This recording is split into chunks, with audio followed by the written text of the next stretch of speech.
என்னது ஏஆர் ரஹ்மான் ஹீரோவா நடிச்சிருக்காரா? என்னடா சொல்ற பிரதீப்னா எஸ்.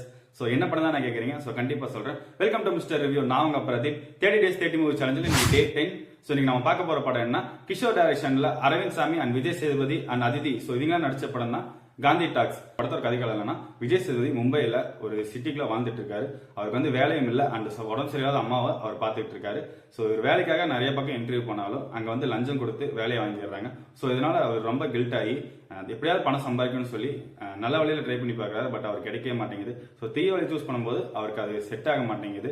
அண்ட் அது மட்டும் இல்லாமல் இதுல அரவிந்த் சாமி வந்து பாத்தீங்கன்னா அம்மா இறந்ததுக்கு அப்புறம் அந்த சொத்துக்களை வச்சு ஒரு பெரிய பிசினஸ் பண்றாரு. அதுல வந்து ரொம்ப லாஸ் ஆனதுக்கு அப்புறம் இவர் வந்து ரொம்ப ஆல்கஹால் அடிக்ட் ஆகி அந்த பணத்தை தண்ணி மாதிரி செலவு பண்றாரு.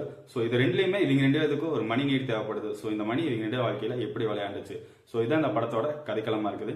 ஓவராலா பார்க்கும்போது ஒரு டைலாக் இல்லாத ஒரு தமிழ் பிலிம் எடுத்துட்டு வந்திருக்காங்க. பட் என்னன்னா வந்து தமிழ் ஆடியன்ஸ்க்கு இந்த படம் சத்தியமா செட்டே ஆகாதுன்னு சொல்லுவேன். ஏன்னா ஒரு பொறுமையா ரொம்ப முக்கியமா தேவைப்படுது.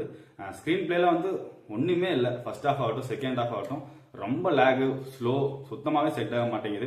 அண்ட் விஜய் சேதுபதி ஆக்டிங் ஒண்ணுமே இல்லை. எப்பவும் போலதான் அந்த கான்வர்சேஷன் பண்ண விதம் தான் நல்லா இருக்குது. மற்றபடி வேற எதுவுமே இல்லை. முக்கியமா இந்த படத்துல ஏஆர் ரஹ்மான் தான் ஒரு பெரிய ஹீரோவா வந்திருக்காரு. ஏன் கேட்டீங்கன்னா அவர் தான் மியூசிக்ல மறட்டி விட்டு பெரிய ஒரு இது இன்ட்ரெஸ்டிங்கா எடுத்துட்டு வந்திருக்காரு. ஸோ மொத்தத்துல இந்த படம் வந்து பாத்தீங்கன்னா ஒரு ஒன் டைம் வாட்சபிள் மூவியா இருக்கும். ஸோ நான் இந்த படத்தை பார்த்துட்டேன், நீங்க இந்த படத்தை பார்த்துட்டீங்களா? ஸோ உங்களுக்கு இந்த படம் எப்படி இருக்குன்னு சொல்லி கமெண்ட்ல சொல்லிட்டு போங்க. ஸோ இந்த மாதிரி மூவி ரிவ்யூக்கு மறக்காம மிஸ்டர் ரிவ்யூவை ஃபாலோ பண்ணிக்கோங்க.